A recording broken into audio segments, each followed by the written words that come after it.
Hello mga kainitics! Another day, another vlog na naman po tayo. So, ayan po mga kainitics, today I prepare, gumawa po ako ng palaman ng aming sliced bread. Ito, gardenia. So, ayan po mga kainitics. Para madali po siyang maubos mga kainitics, gawa po tayo ng palaman today. So, share ko lang naman po ito sa inyo mga kainitics. Actually, matagal ko na po itong ginagawa mga kainitics. Natutunan ko po ito mga kaitik sa dati kong amo na Chinese, yung tagaluto nila. So, nakalimutan ko na kung anong name niya.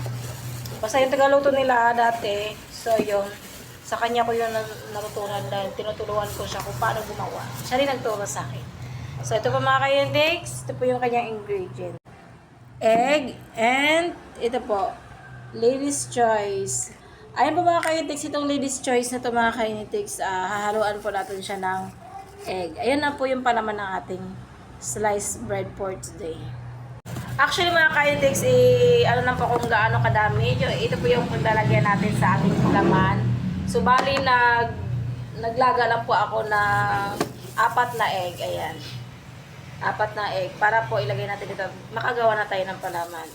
Bali po pala request ito ng aking Jusawa. Ayan, na si Romy.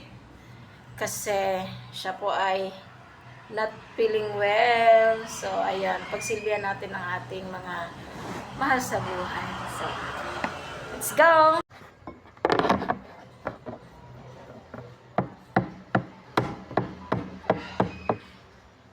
Yan po mga kaunitin. Sa akin na siyang i-slice ng maliliit. Para mahalo natin sa ating Lady's Choice. Slice mo lang siya mga kaintics. Maliliit lang. Sorry, mainit pa tong na to eh. Mainit pa siya.